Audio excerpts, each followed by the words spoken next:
Welcome to the Self-Determination, Discovery Process, and Customized Employment webcast. My name is Catherine Wittig, and I work at the Virginia Commonwealth University Rehabilitation Research and Training Center. My colleagues from Loudoun, Melissa Hartman and Mary Young, will be presenting with me today. What do you want to be when you grow up? This is a common question we ask our kids, and it is not an easy question to answer.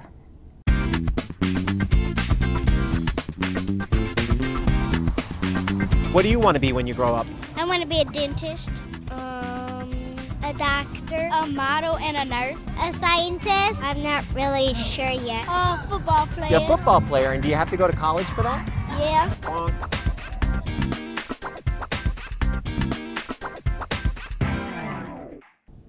On what information do children base their answers? It's usually based on what their parents do, or our interests, or their interests. Students tend to have a very limited background of knowledge when it comes to employment, and it is particularly challenging for kids with disabilities. So why is the topic of customized employment and the process of discovery important? Well, it's a mandate through IDEA to provide age-appropriate transition assessments to create students' post-secondary goals. In today's session, we will introduce the discovery process and share the steps we took in Loudoun County Public Schools to find employment for students based upon this process. Discovery is supported by the Commonwealth of Virginia as an age-appropriate transition assessment. The discovery process was designed to assist teams working with students with complex lives to obtain meaningful employment. It's a person-centered, student-directed process. And that approach helps answer the question, who is this person? Who is this student? What do traditional transition assessments tell us? They usually tell us if a student can work and what he or she would be good at. We give surveys, we provide assessments, we interview the student, and we try to figure out the good fit for that student. Discovery works with pre-existing information, and then we start peeling back more information about the student. It's a guide. It matches the individuals with jobs. The process empowers families and students and translates the student's life into employment options. It is a powerful, positive, student-centered process. Traditional transition assessments tend to lead the student into a competitive market, a job market that sometimes they don't fit into. But what Discovery does is it finds a customized employment option for them. How many of you have thought about your students and when you think about them after high school, you think, well, you know, he can be a Walmart greeter, or she can bag groceries, or he'll wash dishes really well. The discovery process and the customized employment process moves you away from those kinds of thoughts. You may be wondering what the key components of the project are. They are to begin the process of discovery, and we recommend that you start early. You explore local employment options. With the student and family, you develop a visual resume. You facilitate customized employment site development, and we have the steps to share with you. And you negotiate a customized job for students having gone through the discovery process. Last spring, in 2012, Loudoun County Public Schools applied for and was selected to participate in a Virginia Department of Education funded grant. This involved partnering with us at VCU. The grant provided technical assistance to create a model transition program that centers on customized employment and the discovery process. Our first task was to locate students who were about a year away from graduating and who had complex lives. Then we identified a team of people who needed to be involved. The teams attended training offered by Ellen Condon and by Eric Carter. We wanted to make sure the team was familiar with the discovery process and with customized employment. So what is customized employment? According to the Office of Disability Employment Policy, customized employment is an individualized approach that provides access to employment for all people. It's a flexible process, and it personalizes the relationship between the job seeker and the employer in a way that meets both of their needs. Ellen Condon from Mark Golden Associates describes it even further for the job seeker. She says that it is an individualized determination of the strengths, needs, interests, contributions, and conditions for success of the job seeker, and it also meets the needs of the employer. Above all, customized employment is a team approach. You start with the job seeker, not with the employer or job. You don't hear about, traditionally what we have done is we've heard about openings and we think, well, which student will fit there? That is not how we do this.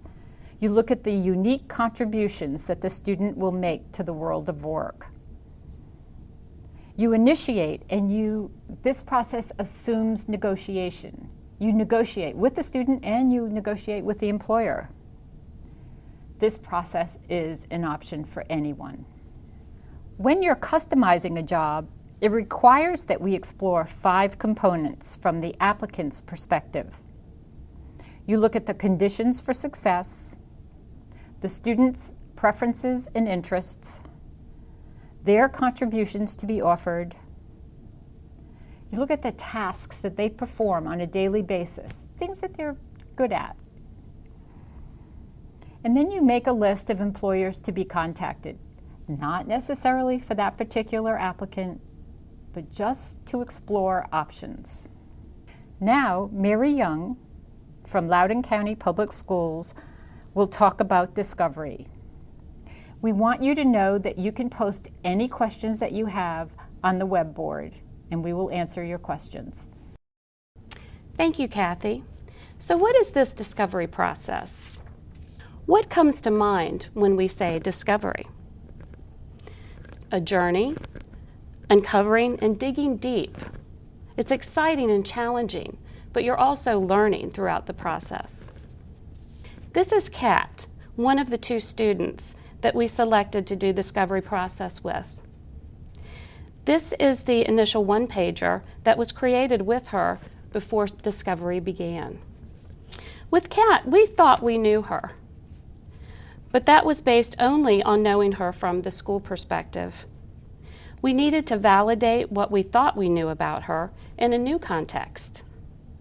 When we visited Kat's house, for example, we learned that she primarily likes pictures of cats. Her idea of petting a cat was to just touch it with one finger. Before discovery, we might have placed her in a volunteer job at the animal shelter. And here are some of the things that we look at when we're doing discovery. We call this the what of discovery. It includes things like looking at the student's routine, their relationships, their responsibilities at home and at school, and so on. The first thing that we did was to meet Kat and her team. And her team included her mother, her teacher, her job coach or teaching assistant, the DARS and CSB counselors, the special education supervisor, who you'll meet in a few minutes, and myself, the consulting teacher, and 2 representatives from the RRTC. And that was a total of 10 people. It's a lot to meet with. Next, her teacher and her job coach visited her at home. Much of the descriptive information gathered was recorded on a profile form. Pictures were also taken during the visit, and here are some of the pictures. All of Kat's teachers, her parents, and her Special Olympics coach were interviewed. It was an entire process. The team determined that Kat needed to participate in some situational assessments to gather more information on her skills, performance, and interests, since Kat had a difficult time articulating what she wanted to do.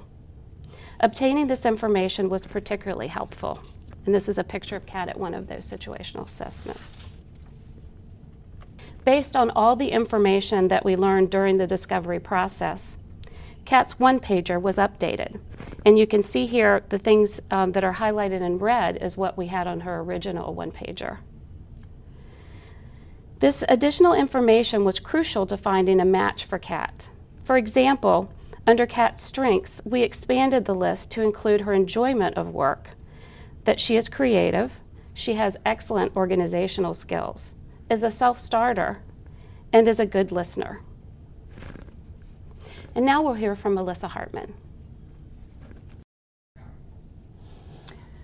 Some of the conditions under which Kat functions most successfully were in a structured, friendly environment, when she was doing repetitive tasks. She doesn't like loud noises, and she really prefers the small group setting when she's working. In Kat's words, she says she likes stringing beads and doing crafts. I like watching YouTube and playing basketball on the Special Olympics team. I like listening to music, and Taylor Swift is her favorite country singer. So these were just some other things that we found out about Kat through our investigations. Some of the tasks that we discovered that Kat could do well were recognizing and sorting, unloading the dryer. We found out when she was at home she had specific chores that she did, and she really liked to organize things. She unloads the dishwasher at home without being asked. She assists with food preparation. At school, she delivers messages to the school and other parts of the building, and she's able to do that independently. And she loves to string beads, so she's very good with the fine motor aspect of that. And she completes all of her household chores like dusting, vacuuming, feeding the cat, restocking sodas, and bringing in mail and the trash cans. Some of the other things we found out was that she's able to use a mouse and navigate on the computer. She's able to ask others for help and assistance, and she's able to ask people, what's the next task I need to do?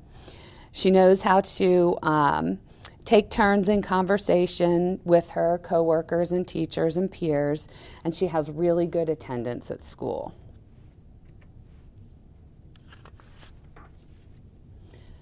Some of her contributions to an employer or business would be her excellent sensory skills. She has great hearing. She is very friendly and enjoys helping others.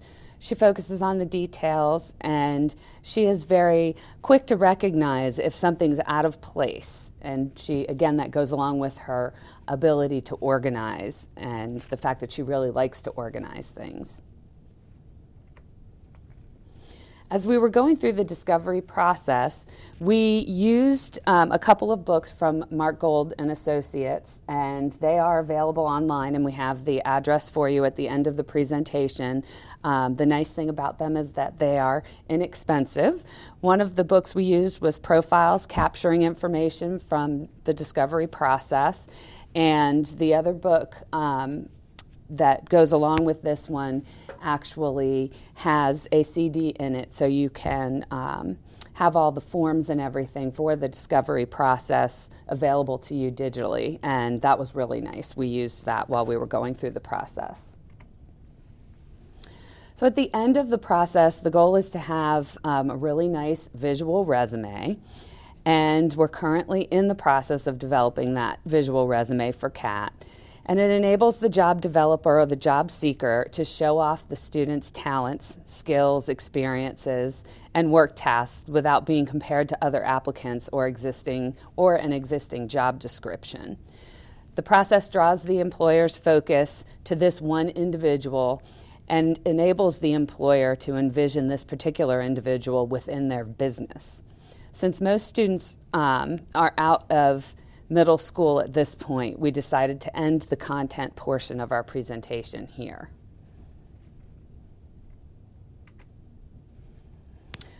This brief video clip shows Kat at one of her work sites. She also did a situational assessment here, so you can see her at work at Joann's Fabrics in this video clip, and she's doing one of her favorite things, sorting and fronting the shelves.